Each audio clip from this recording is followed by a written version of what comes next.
So welcome everybody. My name is Corinne Handelman. I'm the engagement manager here at the Oregon Natural Desert Association. And I'm so excited to be with you all tonight for this talk on 20 years of Steens stewardship. So to go over some logistics, all of our attendees, you folks will be muted and off video. And I will have two guests joining us, Sage Brown and Mark Salvo. You probably saw them on video moments ago. And so I'll introduce them and go over a little bit about our organization before they join us to answer a little bit more about the history of Steens stewardship. So we do have folks joining us from across the state and across the country. And we want to acknowledge that ONDA's conservation work does take place on the traditional lands of the Northern Paiute. In a lot of places on lands currently managed by the Burns Paiute tribe and the Confederated Tribes of the Warm Springs. Many indigenous peoples still live in Oregon's high desert region today, including members of the Burns Paiute tribe, the Confederated Tribes of the Warm Springs, including Wasco, Warm Springs, and Paiute, and the Klamath tribes. And we also work with the Fort McDermott Paiute and the Shoshone tribe. So we want to offer a land acknowledgement to raise awareness of indigenous presence and land rights. And we appreciate partnering with them in our conservation work. Joining me, my name is Corinne, like I said, with ONDA, and joining me tonight will be two folks, Mark Salvo. Mark directs ONDA's conservation policy and advocacy programs, and he joined us this year before pandemic days with decades of experience in conserving sagebrush habitat. And we'll also be joined by Sage Brown, who is a frequent ONDA volunteer, a trail runner, and a photographer, and his work has been featured in Patagonia and High Country News, among many other places and publications. So tonight we're going to be talking about Steens Mountain, which is one of my favorite places in Oregon's high desert. We'll be covering the long history of conservation of this place and how volunteer-driven stewardship programs have impacted the landscape over time. So with that, I want to share with you guys my first Steens story. So the first time that I visited Steens was actually just right about this same time of year, early October, a number of years back. The aspens were turning colors. There was that crisp fall air. We backpacked into Big Indian Gorge and woke up with frost on our tents. And the sun just like lit up the sidewalls of the gorge that morning. And I'm sure that some of you who have been to Steens have had a similar experience, and you know that this place has a deep emotional impact and connection on folks who visit it.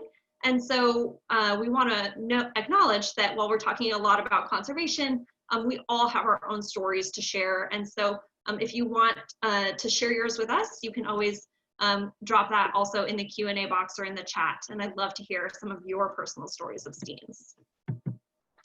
And honestly, that trip is part of what drove me to learn more about ONDA before I worked here. So while some of you might be familiar with the work of ONDA, the Oregon Natural Desert Association, I want to make sure we're all introduced. So about half of Oregon is high desert, and ONDA exists to protect, defend, and restore these high desert landscapes. And we've been in existence doing that work since 1987. We have over 10,000 members and supporters. And with that, we work with private land managers and public land managers to preserve natural values and encourage exploration of wild places and restore desert lands and waters. We also, I want to say, have a core belief that to know the desert is to love it. And so one of my goals for tonight is that hopefully you'll fall a little bit more in love with Steens Mountain after learning a little bit more about its history. And since we always have some geography nerds in the crowd, I want to make sure that we're all oriented here with this map. And just as a side note housekeeping, if our video is covering a view that you want to see of your screen, you can hover your mouse over it and move us around on your screen. So you'll see, if you can see my cursor here, that Steens Mountain is this little green dot all the way in the corner of southeastern Oregon. So it's pretty far from where I live up here in Portland and where ONDA's main headquarters is in Bend. So from Bend, it's at least 3.5 hours, and it's southeast of the town of Burns. And one of the first questions that I usually get when we're talking about a landscape like Steens is, what makes this place so special? Why does ONDA care about conservation here? And the first thing that comes to mind for me is the wildlife. You'll see that this is a theme of our conservation and stewardship work. Steens is home to pronghorn, sage grouse, mule deer, native trout, and many other endemic species that are found nowhere else, including some unique thistles and wildflowers. And so the flora and fauna are really one of the first things that come to mind of why Steens is such a special place. And like I mentioned at the top, Steens is actually a colonial name for this place. Tzitzit is the Northern Paiute name for this place, which means the cold one. And long before settlers arrived, we know that because Steens is the highest point in southeastern Oregon, that was what Native folks referred to this place. That there's a rich cultural history here, and I think Mark might even touch on some of that here in a bit. One of the other unique aspects of Steens is its geology. So Steens is actually, while many people think of it as a range of mountains, it's actually a singular attached fault block mountain. So it rises really gradually on the west side. If you've ever driven up that Steens Mountain Loop Road, you know that it's like a slow climb for forever, all the way up to almost 10,000 feet. And then Steens also drops dramatically off on the east side to the Alvord Playa below. And interestingly, these glacially carved U-shaped valleys are one of the places that most of us know on Steens. So these are Big Indian Gorge, Kiger Gorge, Little Blitzen. And these were formed less than 1 million years ago, and they flank the west side of Steens. Of course, one of the things that many of us know Steens for also are the recreation opportunities. One of my favorite parts is that you can stargaze here without light pollution, very different from us city folks. And there's plenty of quiet recreation opportunities in the wilderness areas of Steens, including fly fishing, backpacking, stargazing, like I mentioned, and many other activities. So if you want, share with us what your favorite thing to do there is. I love to hear what folks get into up there.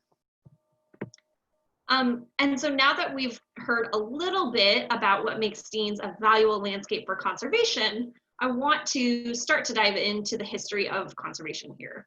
So in the 1990s was kind of when ONDA's story started with this landscape. So ONDA was there as an advocate, raising critical issues about public lands that led to the removal of livestock grazing on the Donner and Blitzen Wild and Scenic River corridors. And eventually the Steens Act was signed in 2000 that established not only Steens as the first wilderness in Oregon's high desert, but also the holistic Steens Mountain Cooperative Management Area. And the Wilderness Act of 1964 is considered the gold standard of conservation. So it prohibits any development, including power lines, roads, mining, and lots of other impacts that could have existed in the wilderness area. And I think Mark will talk a little bit more about those two things in relation to each other. And so in Steens, the wilderness portion is actually 170,000 acres, and it's nested within this broader cooperative management area that's 500,000 acres. And the 500,000 acres means that there's no mineral or mining, mineral extraction or mining happening there. And then the wilderness area is within that. And as a bonus, it's also the first ever cow-free wilderness in the United States. So extra protections just for Steens. But that's not where the story stops. 2000 or even before that was just kind of the beginning. And so I'm going to invite my colleague, Mark Salvo, to join us to hear a little bit more about what's happened in the 2 decades since 2000. So welcome, Mark. Thanks for joining us. Thank you. Thank you. That was a wonderful presentation of Steens. Great. Well, I have some questions for you. Hope you're prepared. It's going to be a tough one. So the first thing that I want to ask you is to kind of give us the lay of the land for the last 20 years. What have been some of the major wins for conservation in the last 2 decades? Well, thank you again. And thank you all for joining us for this fun conversation. in remembrance of passing the Steens Act in 2000, October 31, 2000 to be exact. In fact, I was there. I was part of that effort. I actually recognize names of folks who joined us this evening who were probably also part of that effort. We were rushing to pass that legislation before the end of the Clinton administration and the end of that particular Congress. And October 31 is cutting it kind of close, but we made it. And due to efforts from many people and with ONDA, right in the middle of that action. As Corinne noted, the Steens Mountain Cooperative Management Protection Act provided important conservation legislative protection to this landscape, and unique in some ways in how it does so. 170,000 acres of wilderness, a 500,000 acre nested within a 500,000 acre withdrawal area for both mining and geothermal development to help conserve not only the landscape, but the geothermal resources that occur there naturally. Within that 170,000 acre wilderness is about a 95,000 acre first ever legislated cow-free wilderness, which not only helps to conserve the highest elevations and highest elevation habitats and resources on Steens, but provides an invaluable opportunity to study and observe how that system responds in the absence of livestock grazing. The act also designated more than 100 miles of wild and scenic rivers on the mountain, adding then important segments to the national wild and scenic river system.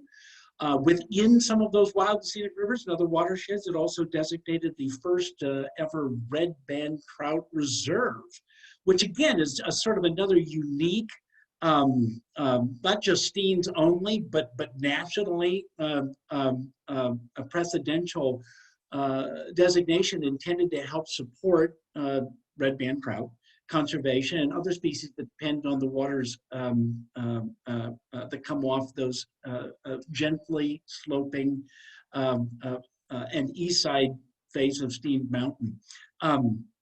So there, ONDA and our partners and many of you were had incredible foresight and a willingness to do something different and precedential on this landscape. And the layers of conservation that act, 20 years, have provided to Steens Mountain have been critical to conserving the mountain, the ecosystems that occur there, the many and diverse and rich habitats found on Steens, and the hundreds of species of fish, wildlife, and plants that depend on this really special place in Oregon's high desert. The question was, how's it been going the last 20 years? That work on Steens not only helped to provide for Steens Mountain, but then became a launching point, if you will, for ONDA. Soon thereafter, we passed legislation to protect the Badlands Wilderness in Central Oregon, and then Spring Basin, another desert wilderness here in Eastern Oregon. And we've seen other legislative acts passed nationally that have been beneficial for the desert lands and waters of wildlife that we seek to conserve here at ONDA. We'll talk a little bit later about what else might come for this landscape, but I think the last 20 years have been critical in helping our community understand what it takes to conserve a place like Steens, and Steens itself then has demonstrated itself to be an important model for how to conserve public lands across the West and across the nation.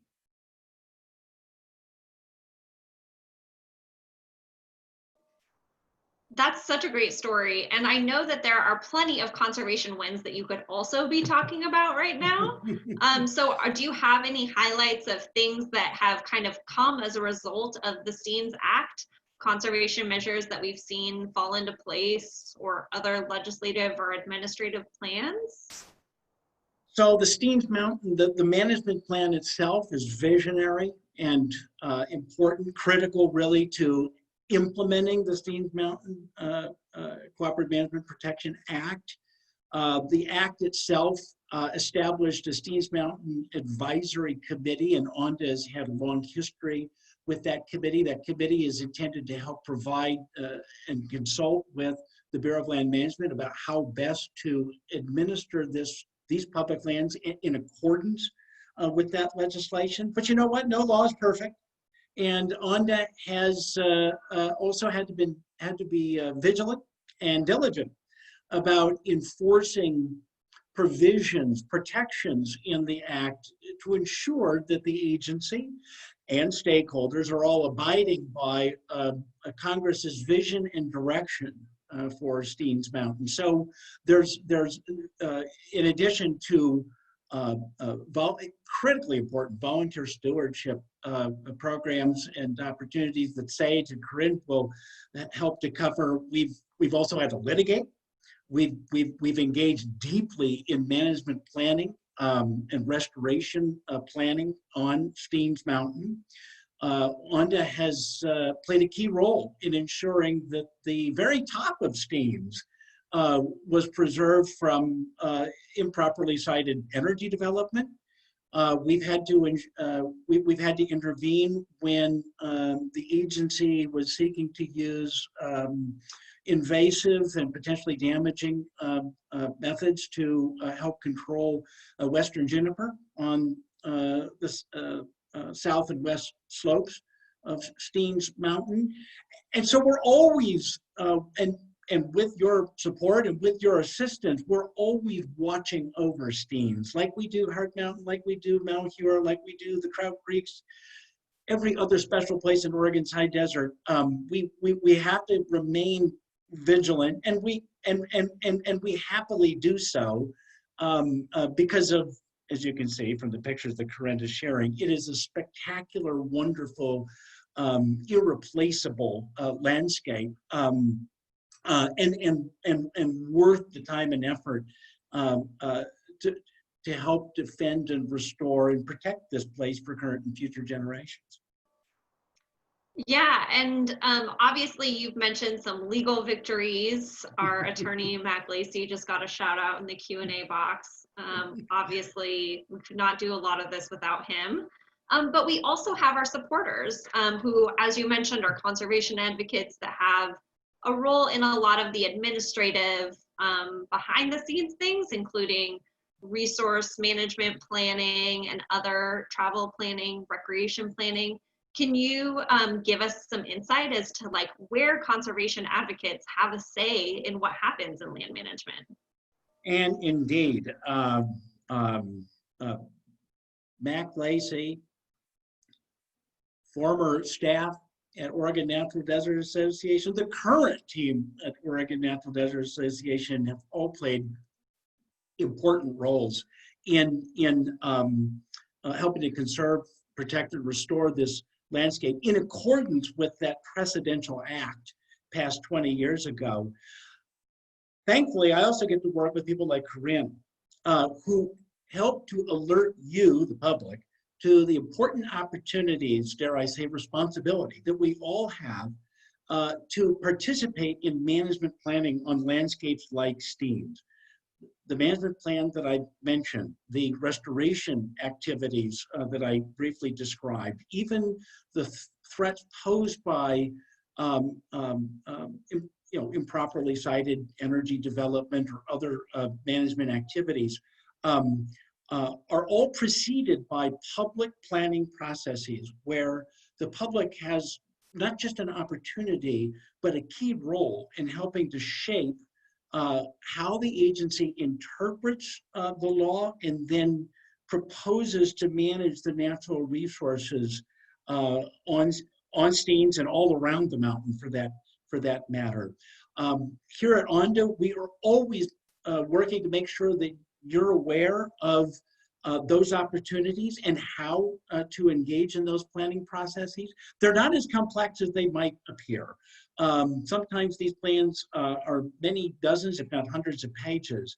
But that's why we exist, to help to navigate and interpret and make sense of those documents, and work with you and you with us to make sure that we provide all the most important and relevant information of those planning processes to help influence and ensure that the agency is making the right decision on behalf of public lands, waters, and wildlife.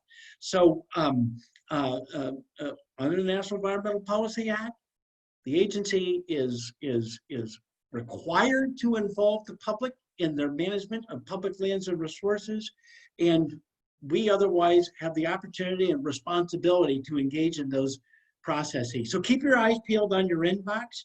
There's not any planning going on Steens right now that I'm aware of. There might be soon, but there's planning that occurs all the time, all across Oregon's high desert. There'll be key opportunities for ONDA, our members and our supporters to engage in those processes to help provide for the right direction for wilderness quality lands, dependent wildlife, critical and rare waterways across the high desert.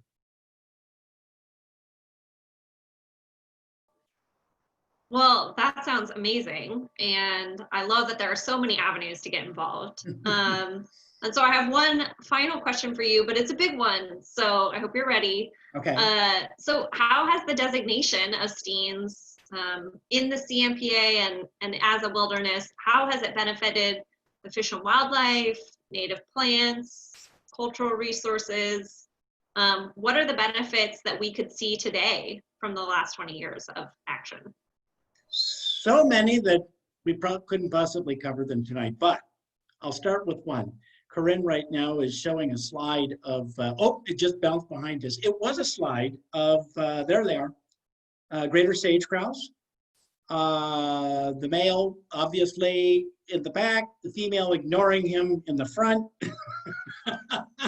Both gorgeous, both emblematic, indeed, indicator species of sagebrush grasslands, which among many other habitat types, Steens has a goodly amount of sagebrush depth and supports a robust, if small, sage grouse population.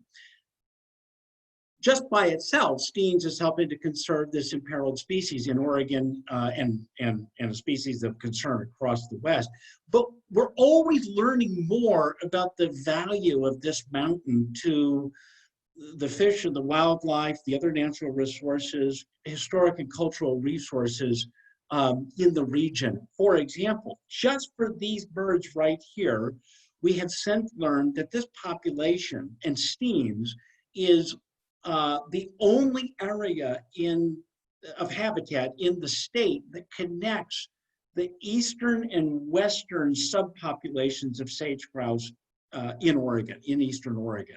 Steens is that vital connective corridor for the species, helping to support a genetic exchange, population distribution, and helping to provide and an opportunity for the birds to move across the landscape.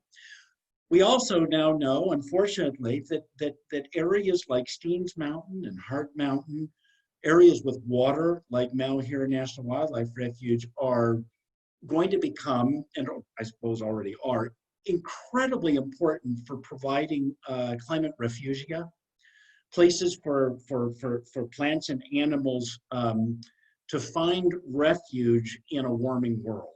Climate change is not just affecting Eastern Oregon and beautiful landscapes like this one, but in fact, Eastern Oregon has now been identified in the most recent scientific studies as one of the places that is warming the fastest in the United States and in North America. So we have to begin to manage for areas where we can conserve biodiversity and the species that have evolved to persist in this landscape.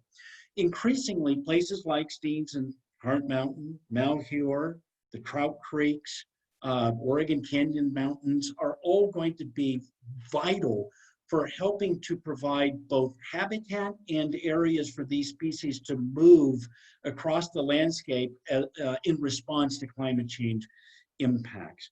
As I noted, Steens actually has seemingly an endless number and diversity of habitat types.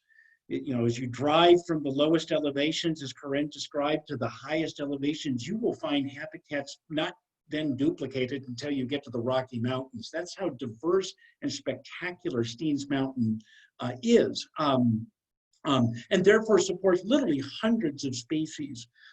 6 endemic plants, as Corinne noted, seemingly an endless, countless number of raptors who will gather seasonally on the mountain before moving on to other seasonal habitats. Any number of small mammals, reptiles, amphibians, your typical suite of large and charismatic herbivores, not just pronghorn mule deer, but Roosevelt elk and California bighorn sheep, mountain lions for sure. But let me know if you see one, that'd be fantastic. Endemic fish, not just rare or unique to the Great Basin, but oftentimes rare and unique just to the streams where they occur, as they evolve just within these individual drainages. As Corinne noted, Steens Mountain was both revered by and used by the Northern Paiute Indian tribe, which historically was actually separated into different bands of native peoples. You can find their cultural relics around Steens Mountain. The mountain remains an important symbol and resource to the Northern Paiute. You will also find evidence of, and it's otherwise preserved on Steens Mountain, some of the more recent historic resources on the mountain, old ranch sites, really old homesteading sites. And recently, my colleague Janet Goodman Campbell and I were sent a picture of what appears to be a rock tower. We're not even sure what that is. It kind of looks like a turret in a castle. By the way, if anybody knows what that is, would you hit us up with something in the chat box here? Because it's right next to a creek that has been proposed for Wild and Scenic River designation on Steens Mountain. The list goes on and on. The visual resources, the wilderness quality lands. We designated 170,000 acres of wilderness. There's probably 200,000 acres more wilderness quality lands on Steens worthy of congressional protection. There are probably dozens more miles of wild and scenic rivers that deserving of protection in the Wild and Scenic River system. The mountain itself continues to serve as not only a terrific place to go recreate, a vital refuge for native plants and animals, but also an important study site for understanding what's happening, not just in Oregon's high desert, but on a sky island like Steens Mountain, as climate change, invasive species, and other influences affect the landscape around it. So it truly is a gem from just about any perspective that you might have. Wow, I feel like I learned at least 20 new things from you just right now, even as a passionate advocate for Steens myself. I don't want to cut you off at all, but I'm sure we'll get some questions from our audience for you to answer at the end. And I'm going to say goodbye to you momentarily, and we'll welcome you back for the Q&A portion. But Mark, I think some of the things that you mentioned really also connect to why we do stewardship on Steens Mountain. You know, we know now a lot more about the conservation actions that have happened over the last 20 years, from legal battles to travel planning. But the story does not end with that policy. It's really only a portion of it. And since designation in 2000 and even before then, we've also focused on restoring wildlife habitat. We seek Steens for that uninterrupted space, connectivity for all of the species that Mark mentioned. And we know that all of these activities, both the conservation and the stewardship piece, both support that unfragmented sagebrush habitat that's so critical for our species.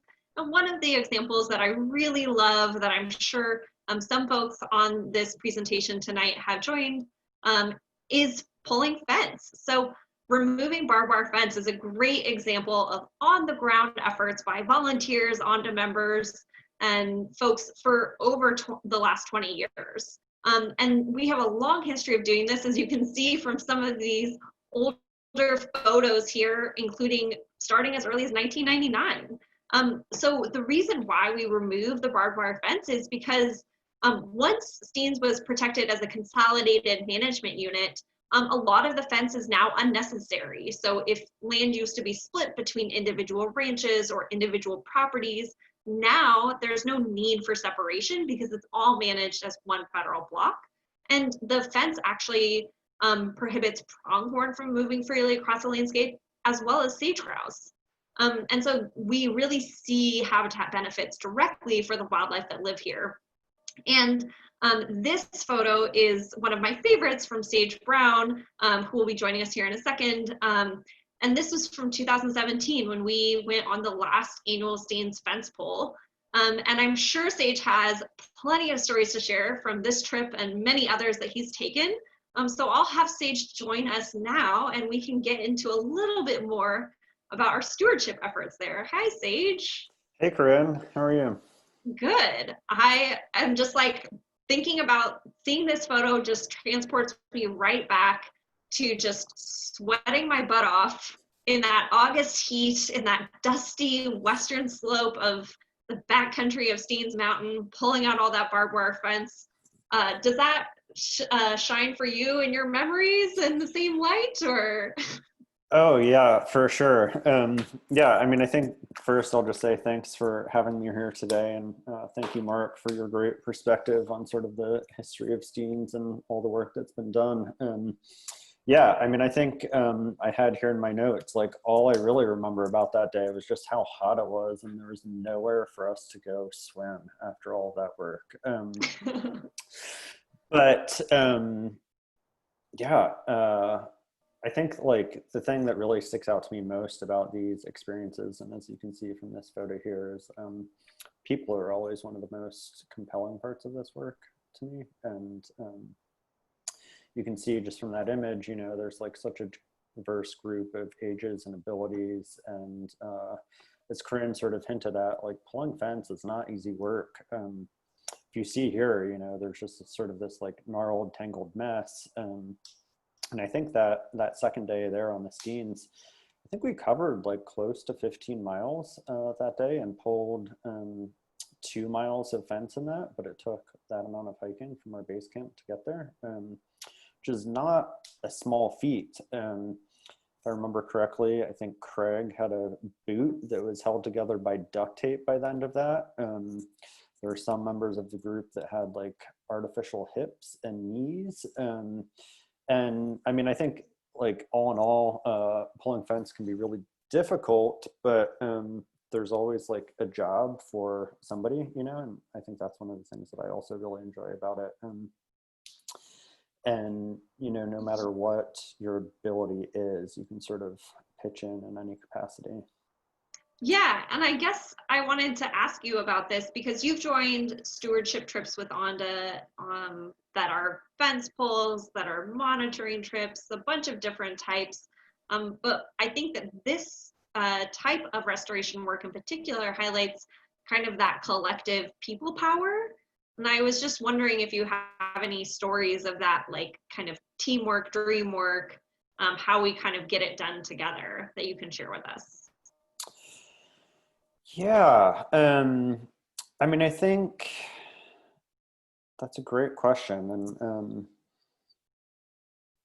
I don't know. I'll have to think of some specific examples, but I think that like the thing that really sticks out is just even in this image, you know, like sometimes somebody doesn't want to be the one that's coiling up barbed wire because it's kind of gross and kind of difficult, but there's always somebody who's willing to do that, and you can sort of pass it off to them. And I think that's a great opportunity just to sort of like figure out what task is right for you there.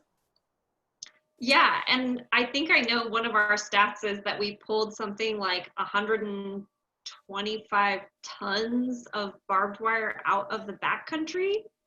Do you have a sense for what that scale is, or?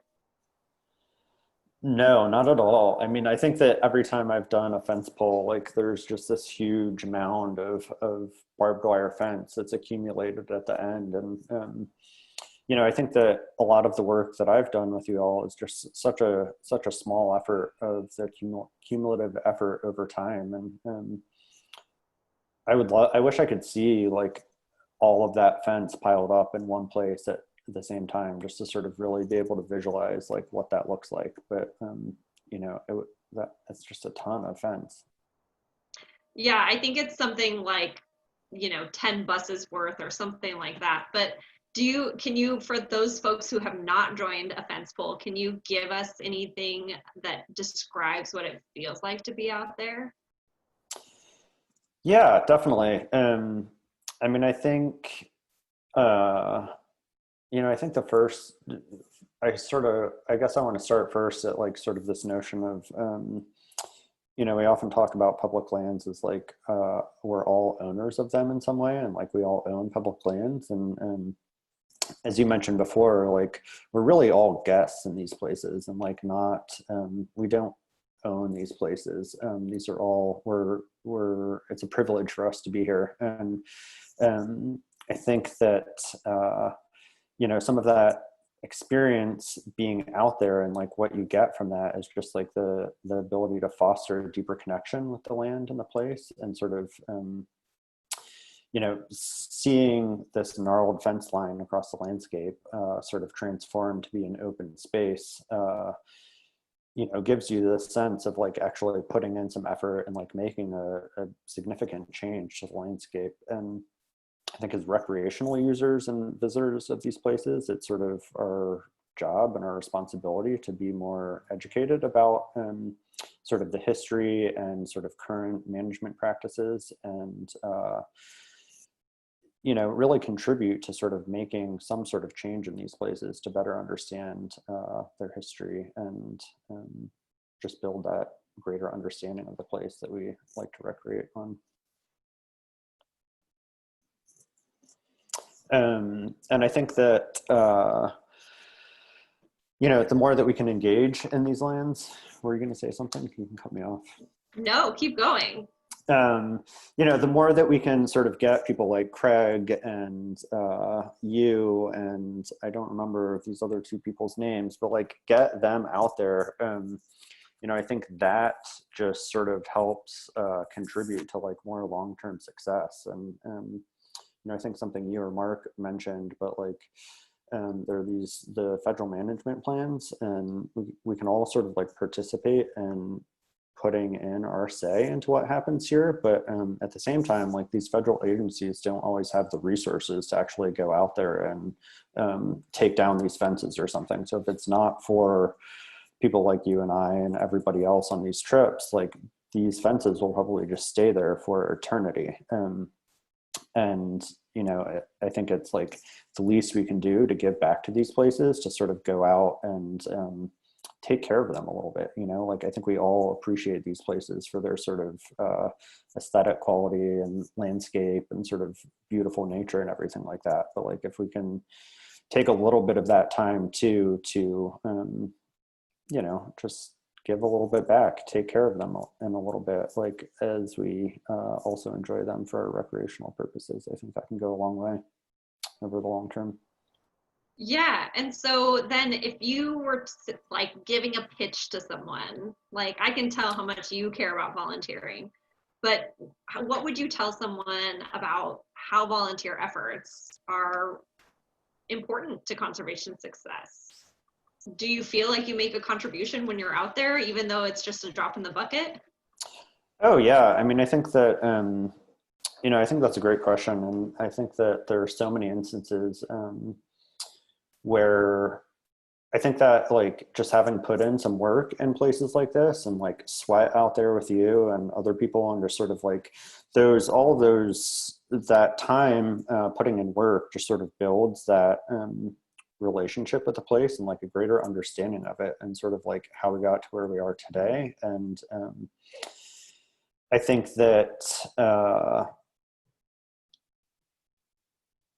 those all contribute to like more success, because like every time I go out to Steens now, I sort of think back to those times that like you and I were out there pulling fence, or this past summer I was backpacking out there, which we'll get to in a little bit, and like did some trail work, and just sort of like now I'm able to experience this trail that has been cleared thanks to ONDA and like a whole bunch of other volunteers. And you know, that sort of gives you this like I don't know, sense of purpose, or just like gratitude for like other people who are putting in work there. And you know, I even did some trail work with some friends up in Forest Park here, just right in the city. And every time I run that section of trail, I just sort of think back to like, oh yeah, there's that day we were all out here and sort of like improve the section of tread a little bit. And like now everybody else gets to enjoy that. And I think that just like the more people that we can get engaged and like involved in the land in some way like that will go a really long way for the future, I think, hopefully.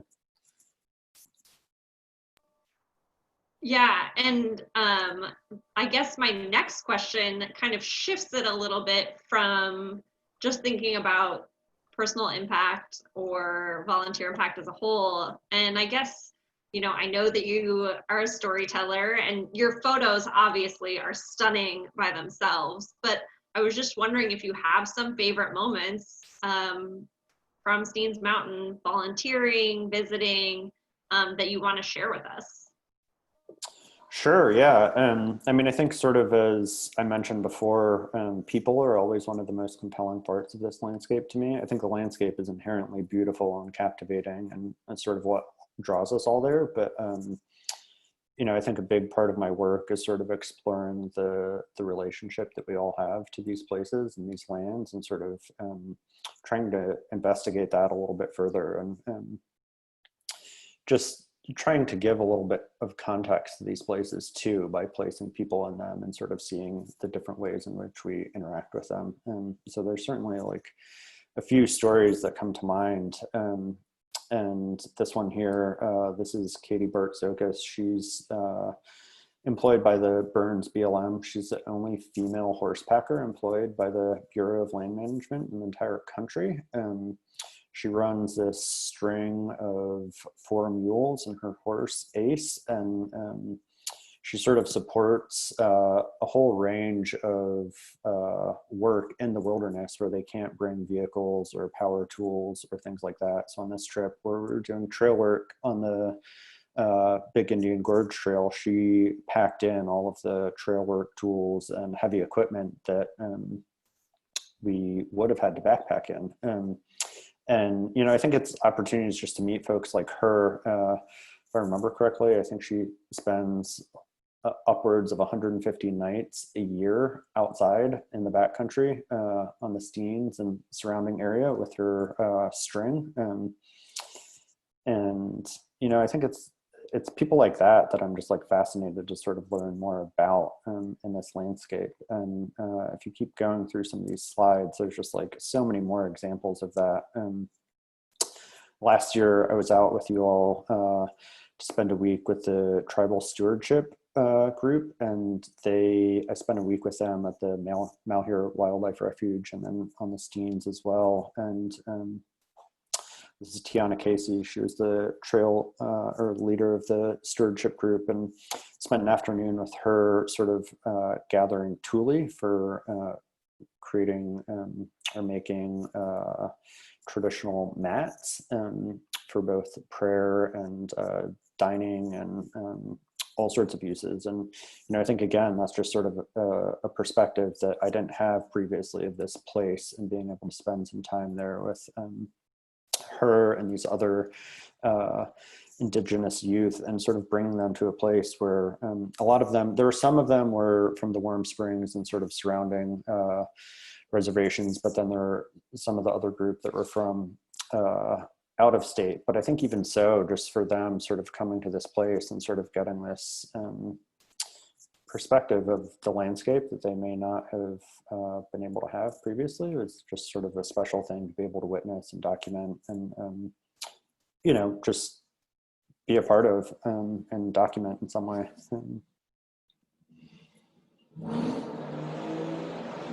And then, yeah, so this year, you know, this past summer, a good friend and I did a pretty arduous backpacking trip in the Steens. It was something I had wanted to tick off for quite a while, but possibly bit off more than we could chew. I don't know. I'm here now, but we hiked from the South Steens campground up Big Indian Gorge to Wild Horse Lake, which sounds nice and easy, but to get out of Big Indian Gorge, you have to go up the head wall of said gorge, and there's no official trail up that gorge. There's a route that you can follow that loosely follows the drainage, and you gain about 12 or 1,300 feet in a mile. Had my dog with me at the time. He was there in that last photo, and I wound up sort of throwing him over my shoulders with my backpack to get him up that. He was a little tuckered out at that point. And I think that I wanted to run this route. We did 35 miles over 3 days, 2 back-to-back 15-mile days, and then one nice and easy 5-mile day out. And after that head wall, I think my desire to run that may have shifted slightly, but ending up at a view like this at Wild Horse Lake after the end of a 15-mile day is a pretty great reward, I think, for that effort. So after a little bit of time away from that experience, I think my desire to run it might sort of start to like creep back in, and you know, might still be thinking about that in some way.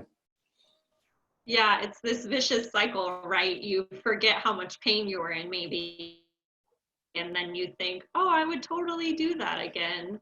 And then you look back on the photos and you think, no, it was way better than I remember. Like, look at this, it's absolutely stunning. Yeah, I mean, even this is like, I think this is one of the last ones here, but this was on that same trip doing trail maintenance in Big Indian Gorge, and down in the bottom of that canyon there is Big Indian Creek and the trail, and I scrambled up maybe 1,200 feet of scree to shoot this sunset, and sort of like after a long day of trail work, and just took a little bit of effort to get up there, but when I did, you could sort of see this light cutting across the canyon, and you know, I'd sort of seen that the day before, and when I was down below, and it's like, oh, I need to figure out how to get that from further up, and it took some effort to get up there, and it wasn't easy, but I think that then when I sort of look back on that experience and the effort that it took to like make this image and put myself in the right place at the right time, it's like always worth it. And yeah, I think that is sort of where I'll end, is just like all of this work and the effort that goes into it is like always worth it in the long run. And when you look back on it, I think there are like always, you know, if we make the right choices, we can always do the right thing for these places. Yeah, and I will say, like, this is making me really want to get back out there right now. I wish I was there instead of at home today. But thank you so much for sharing those stories with us. And obviously your photos tell stories on their own. They're just some of my favorites. I wish I could just plaster my wall with this. So thank you. I'll call you back to join us in a few minutes for Q&A as I wrap us up.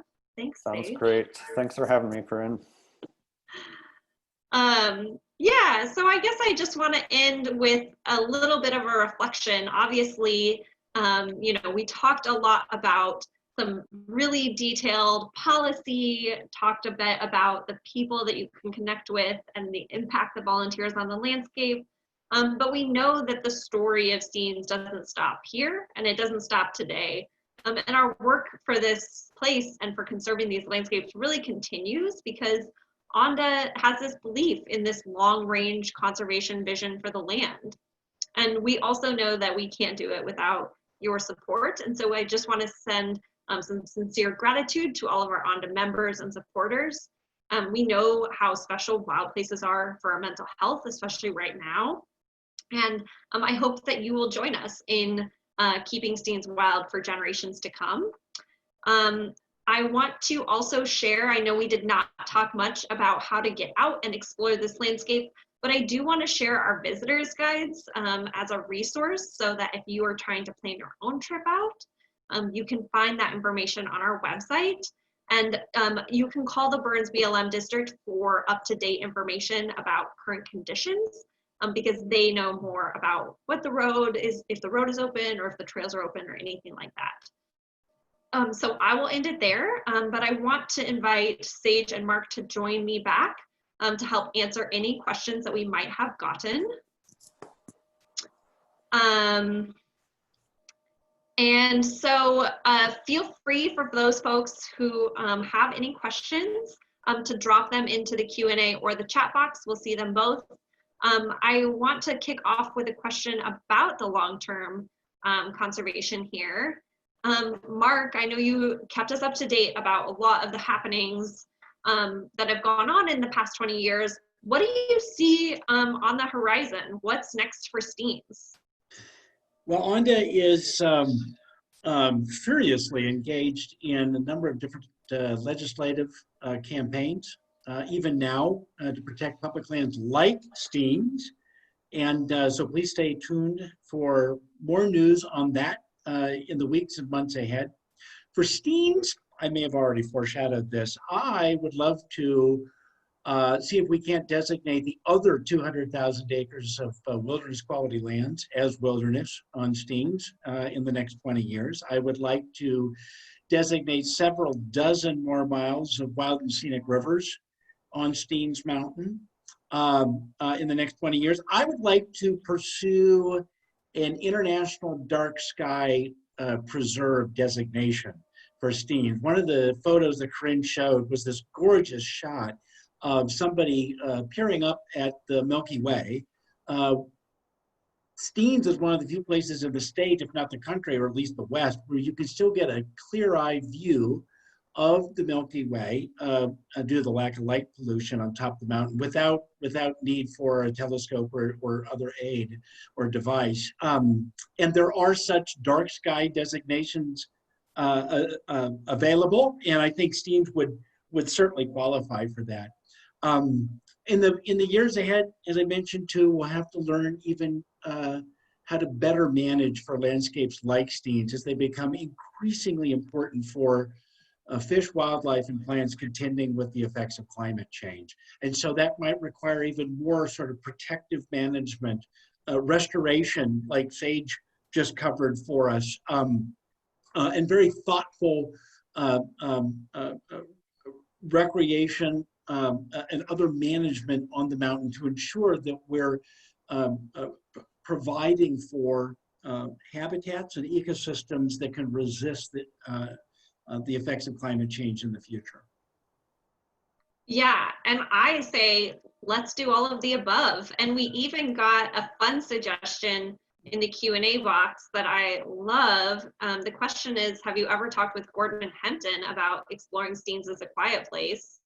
I'm not sure that we have, but Mark, I'm not sure if you're familiar with his work. Yeah, he's a soundscape artist and explores kind of like the last quiet places, not quiet as in silent, free from noise, but as where you can truly just hear nature as it is. And I love that suggestion. If you have his contact information, please send it our way, because I think that would be fascinating to hear, yeah, how we capture the quiet. Sage, do you have thoughts on that too? I know you've had some quiet nights out there.